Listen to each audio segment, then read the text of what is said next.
Bueno, llegó con todo desde tarde-noche de ayer, incesante esta madrugada y persiste. Tiempo cubierto y una lluvia que va a continuar por lo menos hasta el fin de semana. Es un gustazo arrancar esta jornada informativa con muchas noticias, algunas ya ocurridas como la llegada de los intendentes de Israel y otras que están en pleno desarrollo. Pero vamos a arrancar con los datos del tiempo. La gente está muy pendiente. ¿Cómo va a comportarse en el resto de la jornada de hoy? Hay que abrigarse. Se viene unos días frescos, todavía no frío. Ojo porque... Bueno, tortoleros al acecho. En esta ocasión actuaron nuevamente en el estacionamiento de un supermercado en la ciudad de Luque. Pero esta vez la víctima fue un diputado de la Nación. Se tuvo visita en uno de los conocidos supermercados en el estacionamiento de presencia de el mal llamado tortolero, que evidentemente utilizaron lo que se llama inhibidores, porque se dio la apertura sin forzar un vehículo de alta gama, del cual se llevaron algunos enseres y dinero en efectivo por valor de 4 millones de guaraníes. Cuando volvieron a abordar el vehículo, recién ahí se percataron de lo que aconteció. Bueno, efectivamente en este caso están trabajando personal de investigaciones, se tiene visualizaciones bien evidentes, perfectamente de los supuestos autores. El vehículo que fueron utilizados, aparentemente las chapas de los vehículos están denunciados como chapas hurtadas. Pueden ser que se hayan hurtado esos vehículos, esas chapas a propósito, y vuelven a ser utilizados por estos vehículos, ¿verdad? A los efectos que son vehículos similares para el uso de menester de esta situaciones de esta naturaleza. Bueno, yo pude observar algunos que otras imágenes.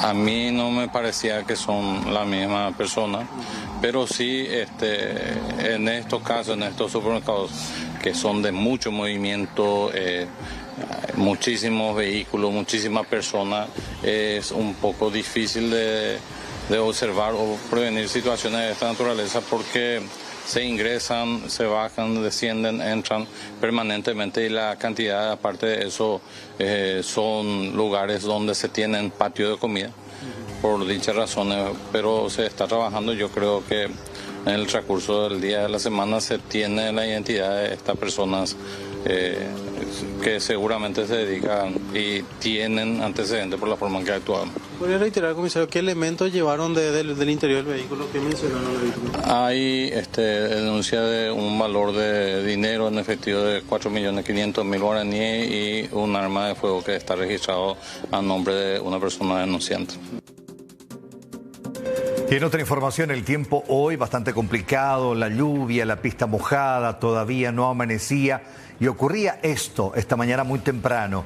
Un vehículo conducido por una mujer termina atropellando a un hombre en la zona de la ruta Transchaco. La conductora, después de este evento, terminó demorada por la policía. En este caso, la víctima, identificada como Lorenzo Díaz Bobadilla, 71 años, quien prácticamente, según el reporte del médico forense, falleció de manera casi inmediata, e incluso el cuerpo fue arrastrado por varios metros posteriores al impacto. Reiteramos, esto ocurría esta mañana muy temprano, en medio de la lluvia, el tránsito complicado, la pista mojada y la imprudencia de uno de los dos, o él al cruzar o ella al venir con alta velocidad en esa zona bastante complicada. El señor venía cruzando la avenida, la ruta Transchaco, y al cruzar lamentablemente fue embestido por un vehículo, un Toyota Corolla, el cual probablemente le arrastra por más de, creo que 50 metros aproximadamente. En el lugar estábamos con nuestra patrullera. En ese horario nosotros estamos, porque es parada de ómnibus, estamos ahí para resguardar la seguridad de las personas que vienen a guardar el ómnibus. Entonces estábamos en el lugar y me acerqué, he visto el cuerpo en medio del asfalto y ya sin signo de vida. Lamentablemente ya el cuerpo ya estaba sin signo de vida. Prácticamente al instante falleció. Prácticamente al instante. Se veía también múltiples fracturas y nada más. En este caso se dio participación a criminalística, fiscalía. Se dio participación a gente de criminalística, la fiscalía, el forense. El cuerpo ya fue derivado a la morgue judicial. ¿La conductora pudo mencionar algo? La conductora está muy choqueada. Yo no pude hablar con la conductora, pero ya ella está acá en la sede de la comisaría. Ahora se le va a realizar la prueba de alcoholemia. Tuvimos otro percance en el mismo lugar. Nuestra patrullera estaba en medio de la avenida con la baliza encendida para proteger el cuerpo de la víctima. Y en ese momento viene un camión de gran porte y embiste por nuestra patrullera. Lamentablemente embistió por nuestra patrullera y la patrullera fue otra vez encima del occiso. ¿Cómo mencionar al conductor del camión? ¿No vio? El conductor menciona que él no vio, que no vio y... De esta situación que se dio en el barrio centro de Villa Elisa, porque un joven de 21 años fue detenido por la policía tras un trabajo de inteligencia realizado por los agentes de la comisaría 13, allí en el departamento central. El sospechoso presumiblemente vendía partes de motocicletas que fueron robadas a mano armada a trabajadores de delivery. El día de la fecha, siendo las 20-30 horas aproximadamente, procedimos a la aprehensión de un sujeto de sexo masculino en prosecución a un hecho de robo agravado en jurisdicción de la comisaría 54 Central. Las víctimas, en este caso 2 hermanos que se dedicaban a hacer delivery. En ese momento fueron intimados por 2 sujetos de sexo masculino que se alzaron con sus respectivas motocicletas. El hecho fue un robo a mano armada. Hay videos del circuito cerrado. Entonces, en prosecución a ese hecho, una de las víctimas se apersonó hasta esta comisaría y pidió el acompañamiento policial. Entonces preparamos un equipo, hicimos un trabajo de inteligencia, logramos ubicar la casa de la persona que estaría ofreciendo partes y accesorios de la motocicleta en Facebook. Entonces montamos vigilancia y procedimos a la aprehensión del sujeto frente a su domicilio, sobre Emilio Johansen y Pedro Juan Caballero, del barrio centro de esta ciudad. El mismo fue derivado hasta esta comisaría y recuperamos las 2 motocicletas que fueron robadas en la comisaría 54. Tenemos informaciones de que este sujeto, el aprendido ahora, habría obtenido la motocicleta o comprado de un amigo. Estamos ya tras la pista de este sujeto para poner a conocimiento y a disposición del Ministerio Público. Y aparentemente, y presumimos que sería un reducidor que estaba aprovechando la ocasión para ofrecer las partes y accesorios que la víctima había reconocido en Facebook. Las motocicletas se recuperaron en su totalidad. Uno está prácticamente desarmado, recuperamos el chasis, partes importantes de la motocicleta. Otra motocicleta que fue incautada en poder del aprendido, que se encontraba con partes, la parte frontal de una de las motocicletas robadas. También está a disposición el Ministerio Público y pudimos incautar de su poder ese vehículo.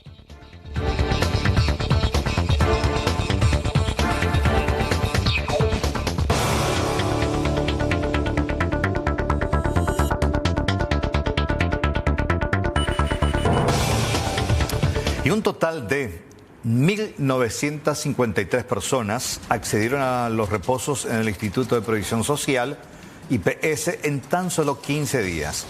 La cifra representa el 80% de los pedidos de subsidios por enfermedad que se recibieron en mayo, que fue por parte de 2.429 personas.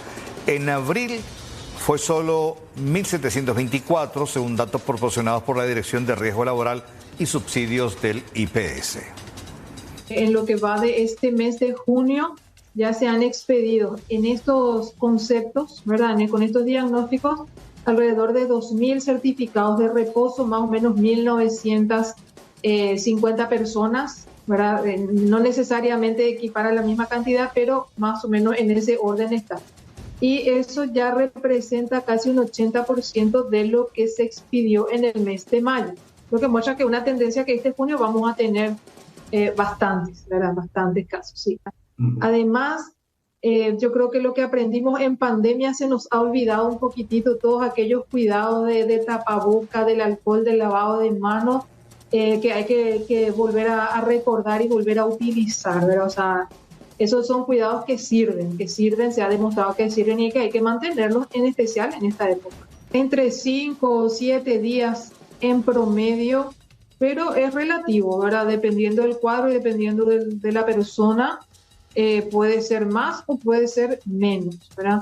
Los reposos expedidos en los establecimientos de IPS, el asegurado no tiene ninguna gestión, ningún trámite que hacer.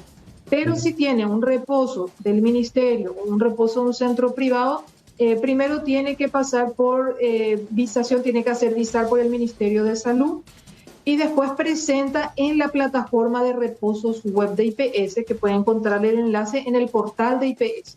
Lo que quiero resaltar que estos números representan únicamente asegurados activos, porque los datos que proveemos de la Dirección de Riesgo son con relación a los subsidios, y los subsidios los cobran los trabajadores activos. Pueden haber evidentemente muchos más casos que afecten al grupo familiar, esposa, hijos, que no cobran directamente el subsidio, así que para tener en cuenta que esto se refiere únicamente a los trabajadores cotizantes activos. El subsidio reemplaza el salario de ese trabajador activo que no pudo ir a trabajar por la contingencia de la enfermedad, entonces el Seguro Social le cubre, le protege en ese sentido con el subsidio.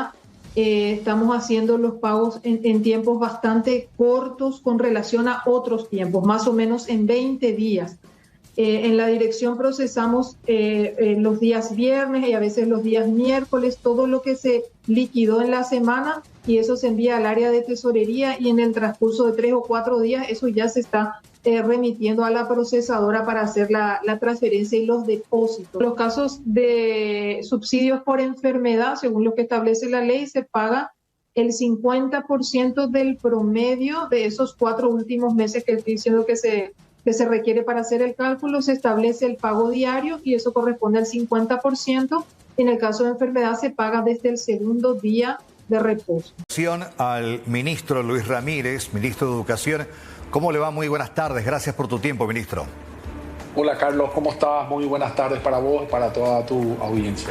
Bueno, ante los hechos recientes y no muy recientes, pero el cúmulo de evidencias nos permiten hablar con cierta certeza que realmente hay una tremenda preocupación, no solamente del sector educativo, docentes, padres, vecinos, ante esta ola de abusos, violencias y problemas de salud mental en nuestros chicos. Este tema se está abordando con seriedad en el Ministerio de Educación. ¿De qué hacer a partir de ahora, ministro? Sí, la verdad que es un tema que nosotros desde que llegamos nos ocupamos de este tema, porque el tema del presente y del futuro de la educación, no solo del Ministerio o de Paraguay, la nueva educación, su tema central es la salud mental.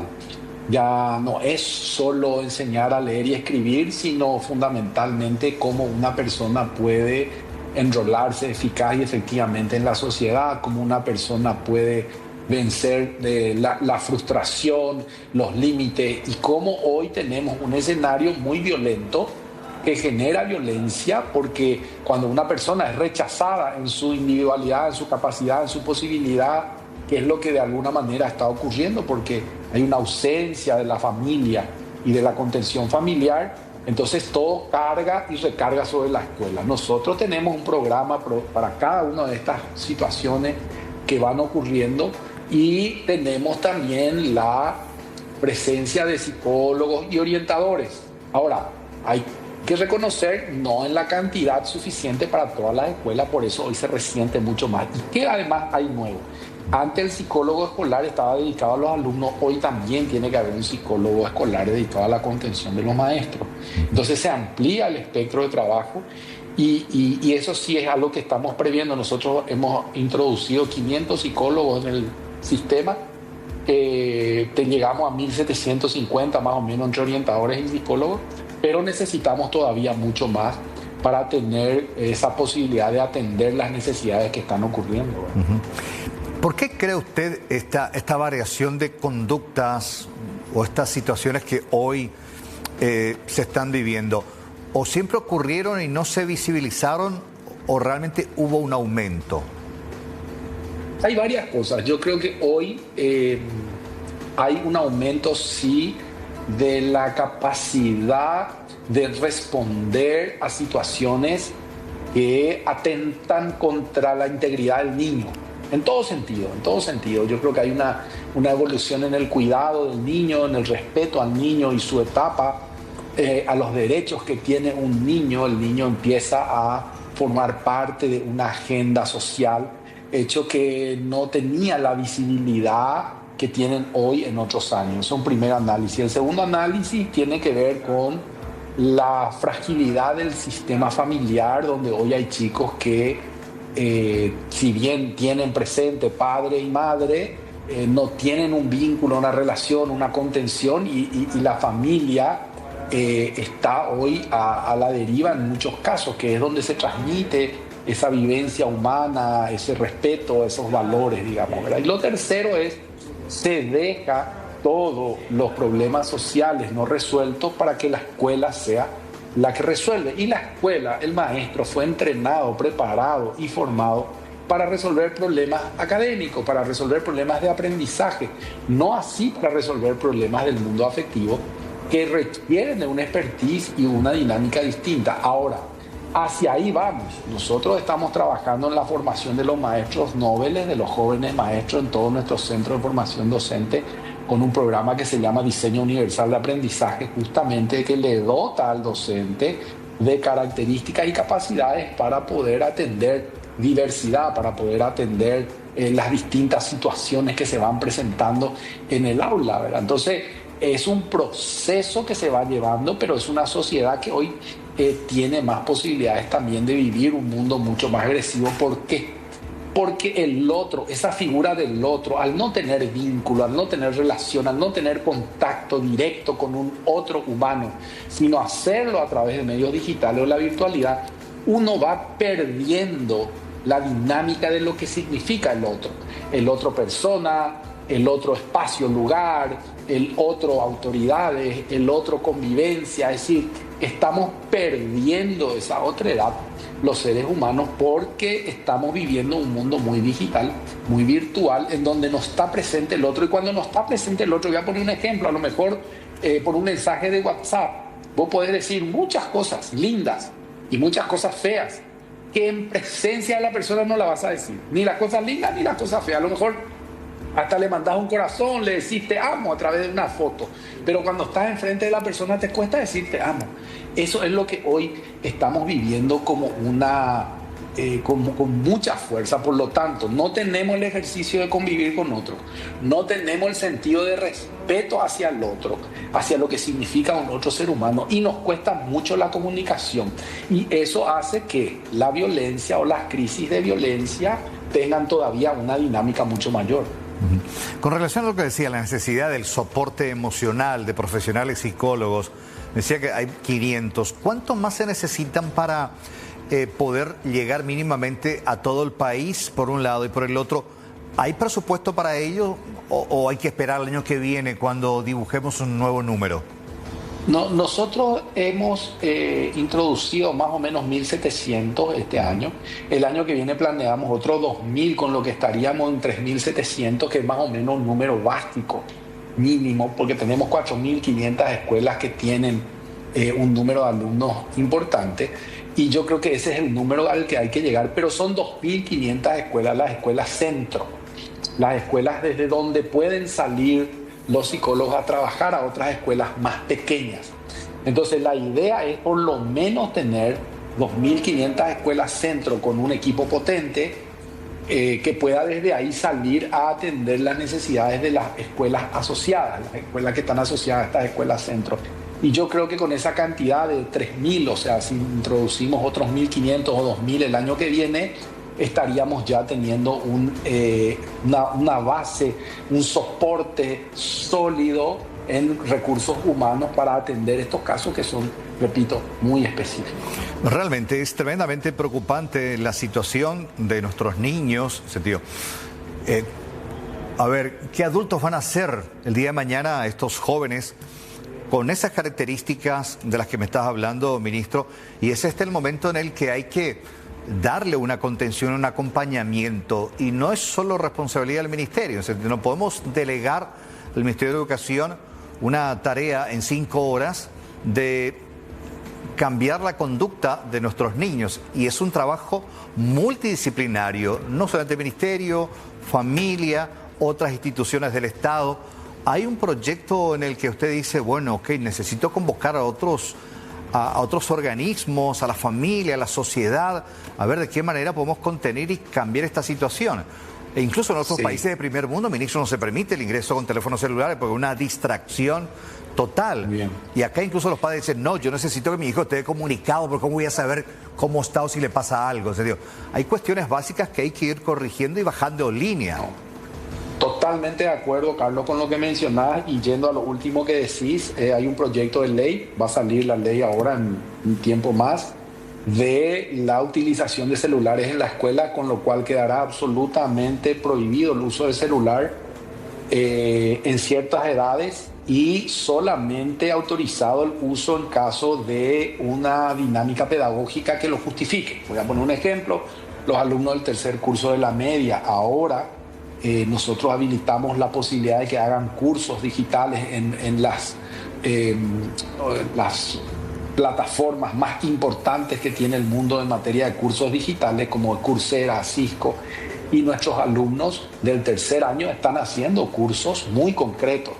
Entonces, eso sí es permitido, pero el uso celular, como bien mencionabas, para un uso de distracción, para un uso de estar chateando o mensajeando, para hacer algún tipo de dinámicas que no contribuyan con el orden de la escuela, eso va a estar absolutamente prohibido, ¿verdad? Entonces, estamos trabajando el anteproyecto de ley, está muy avanzado. Yo estimo que eso en un mes más vamos a tener ya novedades en relación a este proyecto de ley, a esto que ya va a ser una ley para regular, y creo que eso va a ayudar muchísimo a ciertos pasos, ¿verdad? También señalaste un segundo factor que es fundamental, que es la familia, donde hoy nadie le enseña a papá, a mamá a ser papá, mamá. Entonces nosotros decimos que este es el momento de revitalizar algo que antes se llamó las escuelas de padres. Es decir, tiene que haber un escenario, tiene que haber un espacio en donde los padres se formen y tengan cosas básicas, por ejemplo, comunicación, cómo comunicarse con el hijo, qué cosas hacer, a qué edad, porque yo siempre digo, en la adolescencia, dicen, no quieren hablar los adolescentes. El problema no es la adolescencia, el problema es qué pasó antes, durante 12 años, 15 años o 14 años, donde el sistema de comunicación fue de un modelo que cuando llega la adolescencia, el adolescente dice, yo ese modelo no uso, no quiero. Entonces, ¿qué cosas tengo que hacer antes, en esos primeros 12 años? ¿Qué modelo de conversación, qué modelo de relacionamiento, qué modelo de estar tengo que tener con mis hijos para que en el momento de la adolescencia, que viene una etapa más crítica y que es donde estamos viendo los temas de violencia, yo tenga posibilidades de hablar y ese adolescente haya tenido un ejercicio de conversación con su familia, ¿verdad? Yo creo que eso es lo que hay que rescatar con urgencia, y el sistema escolar sí puede ayudar. Nosotros sí tenemos los elementos, tenemos, por decir así, toda la parte técnica lista. Lo que sí nos falta es llegar con más recursos humanos. No, totalmente de acuerdo, ministro, y realmente muchos padres vemos con mucha preocupación justamente esta situación que no podemos obviar. Es una realidad, la tecnología avanzó, ayuda, es el futuro, pero su uso incorrecto finalmente tiene esos resultados negativos que estamos viendo actualmente en nuestros niños, una madurez acelerada, una contaminación, porque de repente, no sé, ver a un chico de qué manera buscar en las redes sociales cómo matar a una persona sin ser descubierto, o otro chico que termina en el aula a cuchilladas matando a su directora. Nos cuesta mucho digerir eso, ministro. Así mismo, nos cuesta muchísimo, nos duele y nos tiene que hacer reflexionar de qué modelo de sociedad estamos construyendo, ¿verdad? En esa sociedad de lo efímero, en esa sociedad de lo intangible, en esa sociedad donde la vida del otro no tiene muchas veces valor ni sentido, ¿verdad? Eso tenemos que recuperar. Yo siempre pongo un ejemplo acá, Carlos, que es, nadie puede dudar del beneficio que ha traído en cuanto al transporte y a la posibilidad de transportarse los seres humanos, el auto, por poner un ejemplo, la movilidad a motor, por decirlo de alguna manera, pero a ninguno de nosotros se nos ocurre darle el auto a un chico de 6 años. Totalmente, 7 años, sí, ¿verdad? Claro. Entonces, no es que uno discute la tecnología, no, para nada. Lo que sí tenemos que ver es cómo esa tecnología es perjudicial o no a determinada edad, y si el niño tiene la suficiente posibilidad y capacidad de manejar eficazmente esa tecnología. Y por último, hay investigaciones en este momento de la vida que nos hacen cambiar un poco la mira. ¿Qué quiere decir eso? Hace unos 12 o 10 años atrás todos decíamos que la digitalidad era extraordinaria porque producía estímulos, y es cierto. Lo que no previmos es el sobreestímulo que produce y cómo el ensimismamiento que dejamos que el niño tenga con la tecnología. Como te voy a dar un dato, muchas madres, para que el niño coma, le ponen el celular o la tablet y está viendo un dibujito mientras come. Entonces en realidad no está comiendo, está tragando, porque su emocionalidad se está yendo en eso que está viendo. Entonces no está siendo consciente de lo que está comiendo, de lo que está gustando, de lo que está masticando. Y nosotros decimos, sí, el niño come ahora. No, el niño está tragando, el niño está siendo engañado por una cuestión para asumir o para digerir alimento, ¿verdad? Entonces hay cuestiones que no nos damos cuenta, que forman parte de nuestra cotidianeidad y que van produciendo dificultades en ese cerebro que va sobreestimulado. Y hay hoy dificultades también porque es una sobreestimulación, y aquí viene una cuestión muy importante. El cerebro, cuando recibe imagen, no distingue si la imagen es real o es inventada, o es una ficción. El cerebro hace que el cuerpo humano reaccione y actúe de manera del estímulo que está recibiendo. Entonces, fíjate, un cerebro de un niño que recibe violencia desde los 4 o 5 años hasta los 12, ese es un cerebro que su área de inhibición de la violencia ya está con dificultades.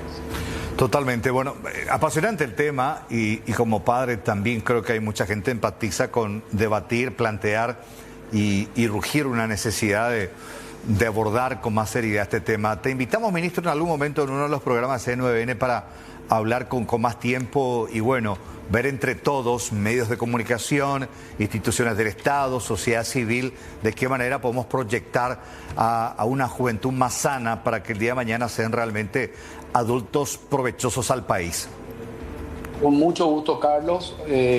Voy a acompañarlos en estudio y también ahí mencionar en lo que estás diciendo. Por eso nosotros habilitamos de alguna manera espacios como los de escuelas abiertas, donde el chico puede ir a hacer deporte, arte, música, puede ir a hacer danza, puede ir a hacer otras actividades que a veces en el circuito del torrente académico o escolar cotidiano no se da, pero que es muy importante que el niño o el joven tenga, porque eso produce una serie de aprendizajes y de hábitos que tienen que ver con la convivencia, que son necesarios después para tener un bienestar. Entonces, ese tipo de actividades tenemos que también recomendar.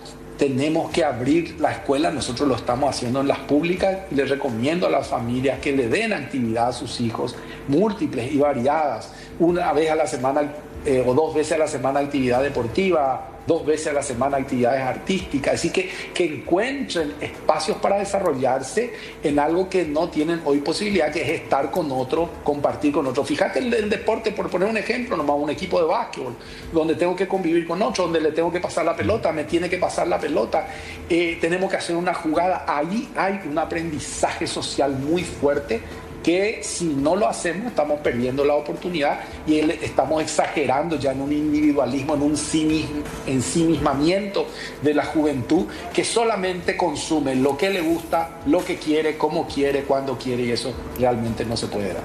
Ministro Luis Ramírez, gracias por tu tiempo, muy amable, un abrazo. Gracias, Carlos, un abrazo. Gracias. En uno de los lugares donde más pasamos tiempo para descansar es la cama. Poco se habla de la importancia de higienizar nuestras sábanas y fundas. Bueno, te dejamos algunas recomendaciones muy importantes en el siguiente material. La higiene del dormitorio es un aspecto fundamental para garantizar un descanso reparador y prevenir enfermedades de la salud. Uno de los aspectos clave en ese sentido es la limpieza de las sábanas, ya que durante el sueño el cuerpo libera sudor, células muertas de la piel y otros fluidos corporales que pueden acumularse en las fibras de las mismas. Si no se lavan con la frecuencia adecuada, pueden convertirse en un espacio de cultivo para bacterias, hongos y ácaros de polvo, los cuales pueden provocar alergias, infecciones cutáneas e incluso afectar la calidad del sueño. Los expertos coinciden en que lo ideal es cambiar las sábanas al menos una vez por semana. Esta recomendación se basa en estudios que han demostrado que la acumulación de sudor y células muertas colaboran con la proliferación de microorganismos. Sin embargo, otros factores como la presencia de mascotas en la cama o la condición de salud del que las utiliza pueden requerir cambios con mayor frecuencia. La falta de estos cuidados de higiene rutinarios puede tener diversas repercusiones en la salud, como las alergias y problemas respiratorios, debido a que la acumulación de ácaros puede generar congestión nasal, estornudos y dificultad para respirar, especialmente en personas con predisposición a alergias o asma. Las infecciones cutáneas. Las bacterias presentes en las sábanas sucias pueden provocar irritaciones, eczemas y otras afecciones en la piel. Alteración del sueño. Un entorno de descanso poco higiénico puede afectar la calidad del sueño, lo que a su vez influye en el bienestar general y el estado de ánimo.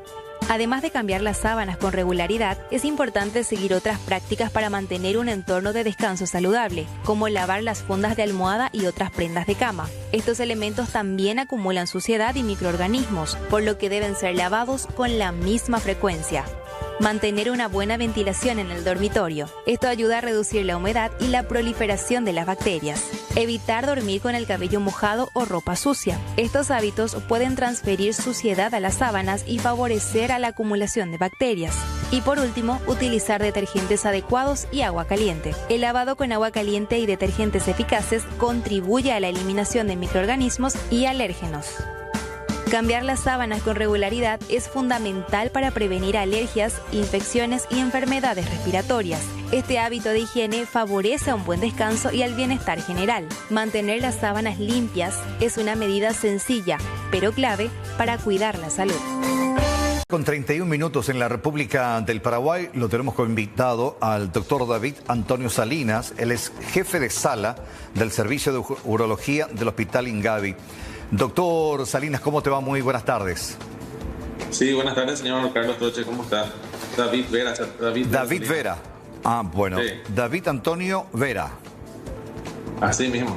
Bueno, perfecto, acá hay un error. Bueno, doctor Vera, coméntenos, tengo entendido, no sé si es hoy en estos días, se recuerda el Día Mundial de lucha contra el cáncer de riñón. Así mismo es, señor Carlos. Se conmemora el tercer jueves del mes de junio, el Día Mundial del Cáncer Renal. Ya, con relación a Paraguay, ¿qué dicen los números con relación a esta afección, doctor? Bueno, en estos últimos años nosotros tuvimos una estadística de aproximadamente 190 casos al año diagnosticados de cáncer renal. Y en el hospital, en el Instituto de Previsión Social, acá en lo que sería el Hospital de Especialidades Quirúrgicas en Gavi, el año pasado, entre este año estamos teniendo aproximadamente 60 casos ya diagnosticados y van en aumento. ¿Podrías explicarnos brevemente, doctor, qué es el cáncer de riñón y por qué es tan importante concienciar sobre este día en el que se recuerda? Sí, los tumores renales o los tumores que aparecen en el riñón, la mayoría de las veces son asintomáticos, no presentan ningún síntoma. Y una persona puede empezar a diagnosticar esto, o sea, acudiendo al médico tras unos controles básicos. Si de repente aparece algún tipo de presencia de sangre en la orina, ya es un indicio, de ahí el nombre de sangrado en orina o hematuria fantasma, se le llama eso, porque no presenta otros síntomas, solamente el sangrado en la orina. Y entonces a través de eso se va realizando los diferentes estudios y allí aparece en una ecografía simple, por ejemplo, la presencia de un tumor en el riñón. Y a partir de allí es sometido a otros varios estudios para poder llegar a un tratamiento efectivo. Por eso se le conoce al cáncer de riñón como un asesino silencioso, que habitualmente no da muchos síntomas. Así mismo es. Los síntomas normalmente, si es que aparecen, ya aparecen en estadios avanzados. Por ejemplo, localmente avanzado, propios del tumor, de un crecimiento tumoral en la zona, o ya cuando hace metástasis a distancia y aparecen síntomas de otro órgano, por ejemplo, pulmones o niveles de hígado. Por eso es importante el chequeo anual, donde el médico de cabecera, a través de un examen de orina, un examen de sangre, hace un dosaje completo para ver la detección temprana de algún tipo de parámetros cancerígenos. Bueno, el riñón en sí no tiene un marcador específico en sangre que nos oriente a pensar en un tumor, ¿verdad?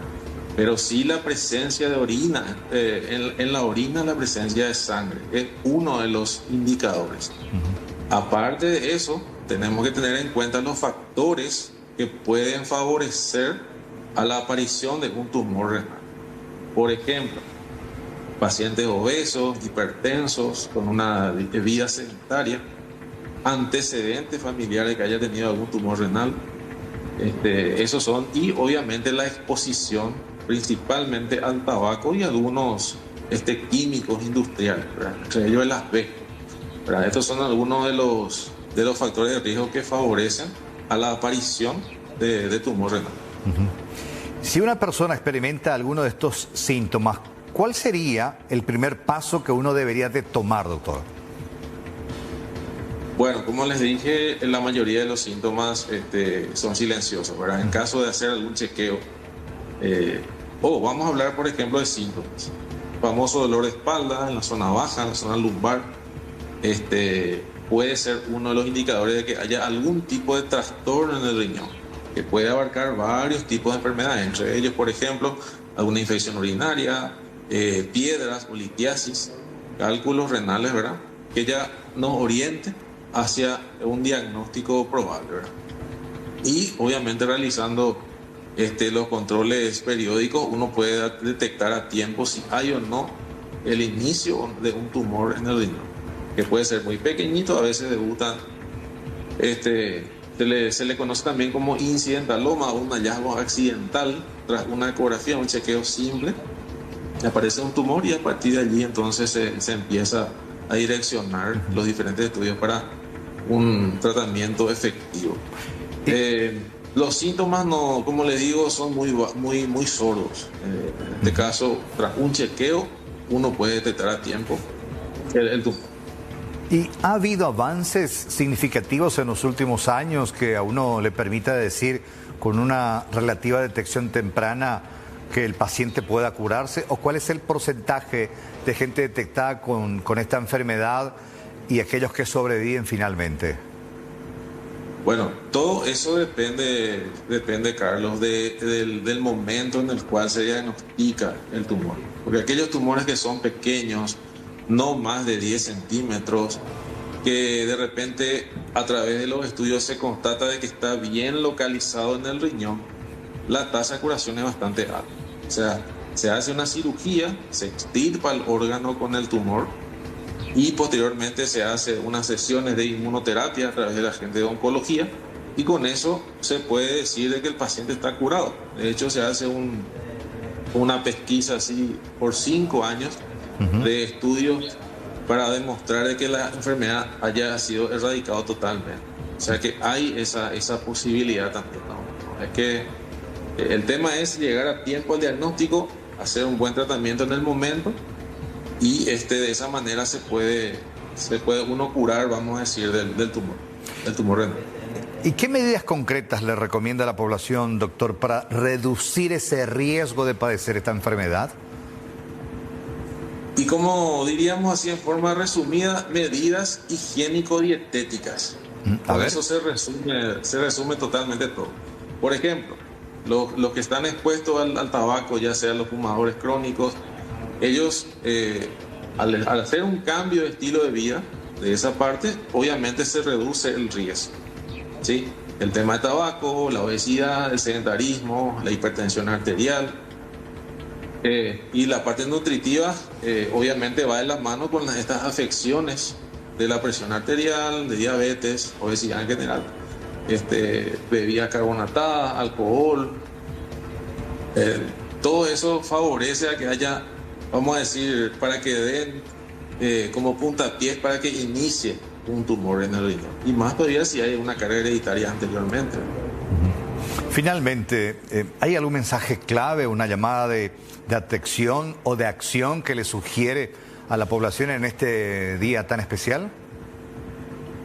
Bueno, a cuidarse, gente, a cuidarse. La parte alimenticia, la parte del tabaco en lo posible tratar de evitar, y más hoy en día con los jóvenes, porque nosotros por estadística estamos teniendo cifras que ya se empiezan a presentar tumores renales a partir de los 35 años. Opa. O sea que antes veíamos a partir de los 50.